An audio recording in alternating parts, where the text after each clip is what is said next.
ಯೇಸುಕ್ರಿಸ್ತನ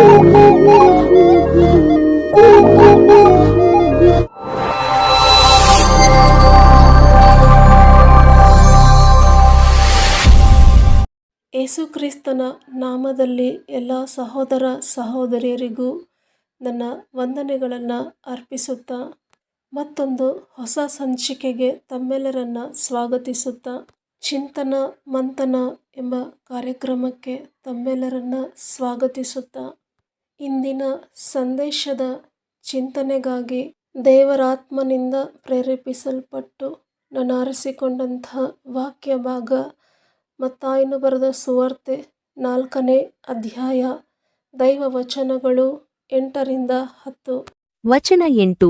ಬಳಿಕ ಸೈತಾನನು ಆತನನ್ನು ಬಹಳ ಎತ್ತರವಾದ ಬೆಟ್ಟಕ್ಕೆ ಕರಕೊಂಡು ಹೋಗಿ ಪ್ರಪಂಚದ ಎಲ್ಲಾ ರಾಜ್ಯಗಳನ್ನು ಅವುಗಳ ವೈಭವವನ್ನು ಆತನಿಗೆ ತೋರಿಸಿ ವಚನ 9.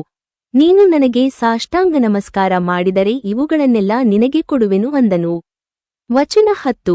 ಯೇಸು ಅವನಿಗೆ, ಸೈತಾನನೇ, ನೀನು ತೊಲಗಿ ಹೋಗು, ನಿನ್ನ ದೇವರಾಗಿರುವ ಕರ್ತನಿಗೆ ಅಡ್ಡಬಿದ್ದು ಆತನೊಬ್ಬನನ್ನೇ ಆರಾಧಿಸಬೇಕು ಎಂಬುದಾಗಿ ಬರೆದದೆ ಎಂದು ಹೇಳಿದನು. ಮತ್ತಾಯನು ಬರೆದ ಸುವಾರ್ತೆ 4ನೇ ಅಧ್ಯಾಯದಲ್ಲಿ ವಚನಗಳು 3-10 ನಾವು ಗಮನಿಸಿದಾಗ ಸೈತಾನನು ಯೇಸು ಸ್ವಾಮಿಯನ್ನ 3 ರೀತಿಯ ಶೋಧನೆಗಳಿಂದ ಶೋಧಿಸುತ್ತಾನೆ.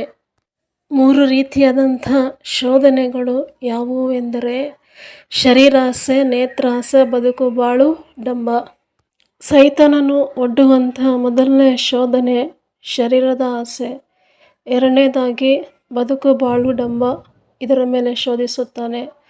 ಕೊನೆಯದಾಗಿ ಕಠಿಣವಾದಂಥ ಶೋಧನೆ, ಅದುವೇ ನೇತ್ರಾಸೆ.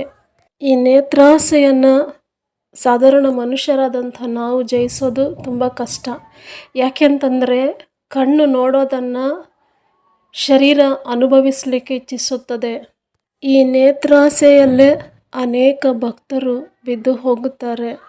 ಆದರೆ ನಮ್ಮೆಲ್ಲರಿಗೂ ಮಾದರಿಯಾದಂಥ ಯೇಸುಕ್ರಿಸ್ತನು ಈ 3 ಶೋಧನೆಗಳನ್ನು ಸುಲಭವಾಗಿ ಜಯಿಸಲು ಕಾರಣ ಏನಾಗಿತ್ತು ಹಾಗೂ ಯೇಸುವಿನ ಜಯದ ರಹಸ್ಯಗಳು, ಸೂತ್ರಗಳು ಏನಾಗಿದ್ದವು ಎಂಬುದನ್ನು ಇವತ್ತಿನ ಸಂದೇಶ ಭಾಗದಲ್ಲಿ ನಾವೆಲ್ಲರೂ ತಿಳಿದುಕೊಳ್ಳೋಣವ. ಹಾಗಾದರೆ ಇನ್ನು ತಡ ಮಾಡದೆ ಇವತ್ತಿನ ಸಂದೇಶ ಭಾಗಕ್ಕೆ ಹೋಗೋಣವ. ಇವರೆಗೂ ತಾವೆಲ್ಲರೂ ಆಲಿಸಿದಂತಹ ವಾಕ್ಯ ಭಾಗವನ್ನು ಆಧಾರ ಮಾಡಿಕೊಂಡು ದೇವರು ಕೊಡುವಂತಹ ಸಂದೇಶ ಇದಾಗಿದೆ. ಈ ಸಂದೇಶದ ಮೊದಲನೆಯ ಅಂಶ, ಯೇಸುವಿನ ಆತ್ಮಿಕ ಮನೋನೇತ್ರಗಳು ತೆರೆಯಲ್ಪಟ್ಟಿದ್ದವು. ಆದ್ದರಿಂದಲೇ ಆತನ ಶಾರೀರಿಕ ನೇತ್ರಗಳು ಮುಚ್ಚಲ್ಪಟ್ಟಿತ್ತು. ಶಾರೀರಿಕ ನೇತ್ರ ಮುಚ್ಚಲ್ಪಟ್ಟಿದ್ದರಿಂದ ಲೋಕದ ಯಾವ ವೈಭವವೂ ಆತನನ್ನು ಆಕರ್ಷಿಸಲಿಲ್ಲ. ಆ ಆಕರ್ಷಣದ ಕಡೆಗೆ ಆತನ ಮನಸ್ಸನ್ನು ಸೆಳೆಯಲಿಲ್ಲ. ಈ ಸಂದೇಶದ ಎರಡನೆಯ ಅಂಶ, ಯೇಸುವಿನ ಶರೀರ ಈ ಲೋಕದ ಪಾಲಿಗೆ ಸತ್ತು ಯೇಸುವಿನ ಆತ್ಮ ದೇವರ ಪಾಲಿಗೆ ಜೀವಿಸುತ್ತಿತ್ತು. ಹಾಗೂ ಯೇಸು ಲೋಕಕ್ಕಾಗಿ ಜೀವಿಸಲಿಲ್ಲ, ಬದಲಾಗಿ ದೇವರಿಗಾಗಿ, ದೇವರ ರಾಜ್ಯಕ್ಕಾಗಿ, ದೇವರ ಚಿತ್ತದ ನೆರವೇರಿಕೆಗಾಗಿ ಜೀವಿಸುತ್ತಿದ್ದರು. ಇನ್ನು ಕ್ಲುಪ್ತವಾಗಿ ವಿವರಿಸುವುದಾದರೆ, ಯೇಸು ಶರೀರಾಸೆ, ನೇತ್ರಾಸೆ, ಬದುಕು ಬಾಳು ಡಂಬ ಇವುಗಳಿಗಾಗಿ ಜೀವಿಸಲಿಲ್ಲ, ಬದಲಾಗಿ ದೇವರ ರಾಜ್ಯಕ್ಕಾಗಿ, ದೇವರ ನೀತಿಗಾಗಿ ಜೀವಿಸಿದರು. ಅಂದರೆ ಈ ಲೋಕದ ಆಸೆಗಳನ್ನು ದೇವರು ಜಯಿಸಿದ್ದರಿಂದ ಸೈತಾನನ ಶೋಧನೆಯನ್ನು, ಕುತಂತ್ರವನ್ನು ಸುಲಭವಾಗಿ ಜಯಿಸಿದರು.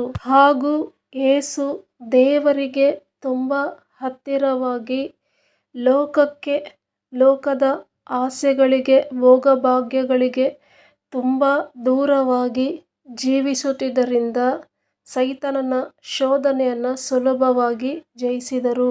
ಈ ಸಂದೇಶದ ಕೊನೆಯ ಅಂಶ, ಈ ಸಂದೇಶವನ್ನು ಆಲಿಸುತ್ತಿರುವಂಥ ಸಹೋದರ ಸಹೋದರಿ, ನಾವು ಸಹ ದೇವರಿಗೆ ತುಂಬ ಹತ್ತಿರವಾಗಿ ಜೀವಿಸಿದಾಗ ಲೋಕವು, ಲೋಕದಲ್ಲಿರುವ ಸಮಸ್ತವು ನಮಗೆ ದೂರವಾಗುತ್ತದೆ.